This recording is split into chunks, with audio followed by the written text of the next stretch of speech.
Right from the start, things get weird. This isn't your typical courtroom case. Oh no. Today, we've got defendants who claim they're not even legally part of the system. Buckle up, because this judge's patience is about to be tested. Case People versus Thomas Styron.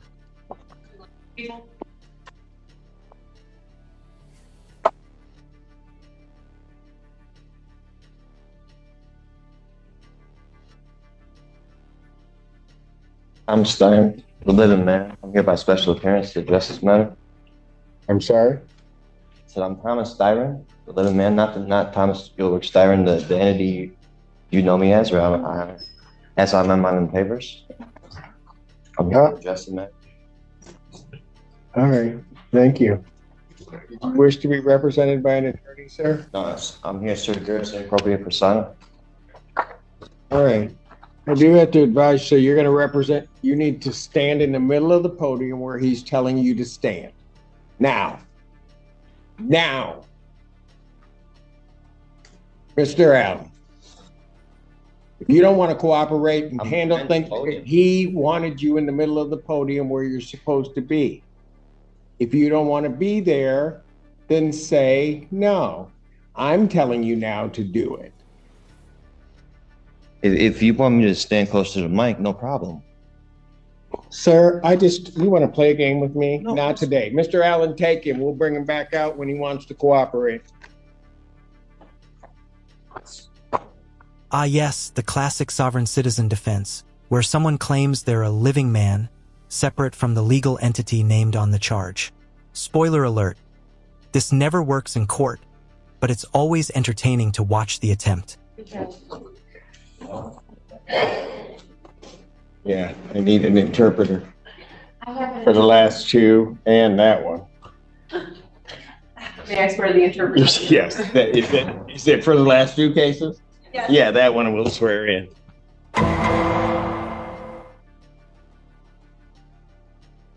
I am Tariq Maratari Kade, the executor of the Tariq Maratari Kade Living Trust and the registered owner of the Tariq Maratari Kade Ex Relatione Kindaman Wilson Estate. Right. So you are appearing here without an attorney. I do have to advise you that you are charged with the offense of fleeing and eluding in the third degree under the Motor Vehicle Code. That is a felony punishable by up to 5 years incarceration and or a $1,000 fine plus court costs. Additionally, the secretary... Oof, that escalated fast. The judge just hit his limit. When a judge says, not today, that's basically courtroom code for, I'm done with your nonsense. State could suspend your driving privileges for up to a year. Do you understand that, sir? I comprehend. Do you understand? I comprehend, yes. The court has to further advise you that if you wish to be represented by counsel, the court would ensure that counsel would be appointed to represent you in this matter, and that you would have counsel if you could not afford to hire counsel yourself. I also wish to advise you that the court would be treating you the same as it would the people in this case. There are certain dangers to representing yourself in this matter, in that you will be required to abide by the Michigan court rules, the Michigan rules of evidence, and all of the cases and statutory requirements. You understand that? I do not. You do not. What is it about that you do not understand? It's against my religion to adhere or to assimilate to any statutory. Sir, I'm not asking anything about your religion. It is irrelevant to me. I am indicating that in this proceeding, you will be required to abide by the rules of this court. Do you understand that?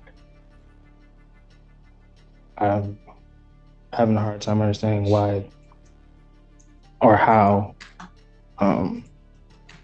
religion doesn't play a role. How what? How religion does not play a role. Religion does not play a role in what I do or what this court does. There are certain rules of this court established by the legislature and the Michigan Supreme Court regarding how these particular proceedings will be conducted. These proceedings will be conducted in accord with those rules. Do you understand that, sir? Well, according to the American Declaration on the Rights of Indigenous Peoples, as well as the international. Notice how the judge carefully explains the right to counsel? This is crucial. If a defendant insists on representing themselves, the court must make sure they fully understand the risks. It's all about protecting due process, even when the defendant's making it complicated. Or the United Nations Declaration on the Rights of Indigenous Peoples, the state and the governments should. Sir, you have no authority for what you're about to state because what you're about to state is incorrect. Oh, I am an Indigenous person. No, So sir, what you're about to state is incorrect.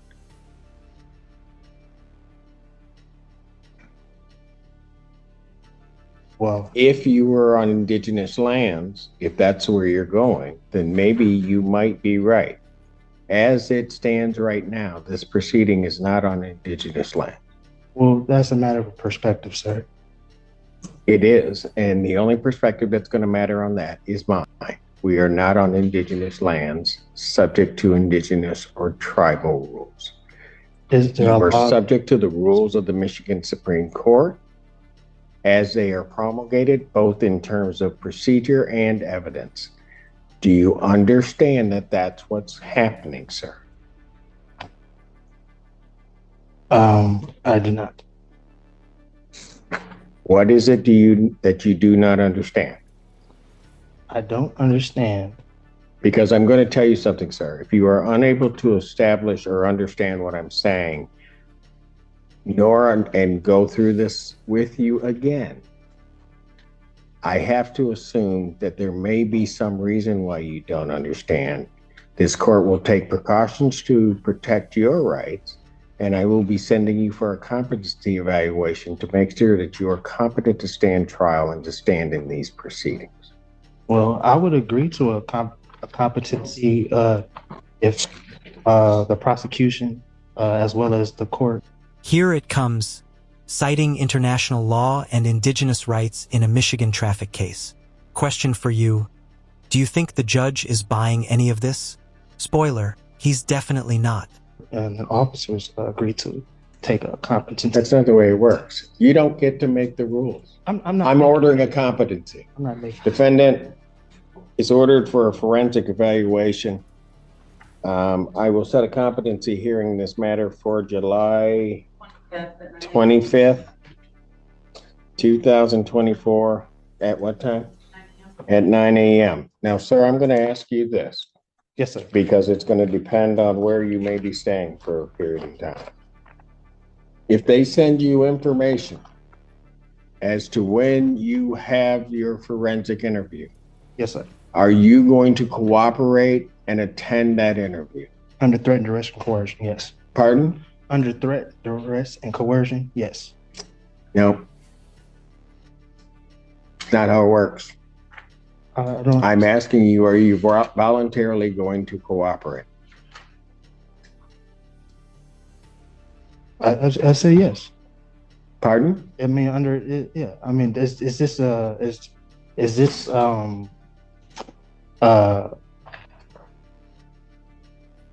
what are, excuse me, what are you relaying to in regard? What are you insinuating in regards to where I will stay for a time? I'm going to make sure that we are going to have our forensic interview done. I've ordered a forensic interview. I am asking you whether or not, when given notice of that interview, whether or not you are going to voluntarily cooperate in that interview. I will take the interview. Excuse me? I will take the interview. Anything from the people? Would the court ask the people to prepare the order for the competency? Yes, please prepare the order for this. Is that your address, sir? Excuse me? That's correct. All right, very good. And so I will send a copy to that address. Very good. All right. This time, then bond is continued. Yes, sir. And I'm sorry, can I get that date again, please, sir? If I can put it in my calendar. July 25th. You were supposed to, so I'm assuming you're waiving it. You were supposed to file your motion with. I the did. court. I filed it. When did you file it? I brought it in today. Do we have it?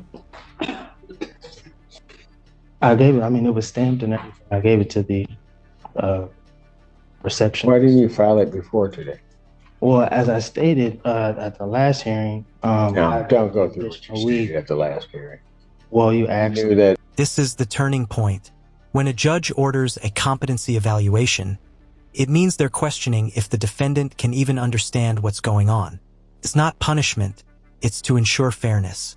But it's also the legal system's polite way of saying, "Sir, are you okay?" No, you knew it was supposed to be filed before the day.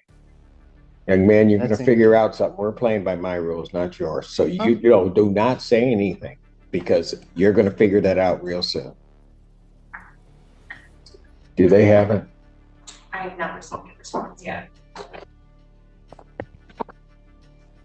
Since I'm sending in for a competency, I can't hear that. I can't hear his motion in any event. So I won't hear his motion at this time. He'll have to refile it timely if he's determined to be competent. So I'll have his bond continue. He can go. What? I didn't get the last part that you said. The bond continued and what? I said you can go. Oh, okay, no problem. And there it is, the mic drop moment. The judge reasserts control of the courtroom, reminding everyone, this isn't a debate club, it's a court of law. Game, set, verdict.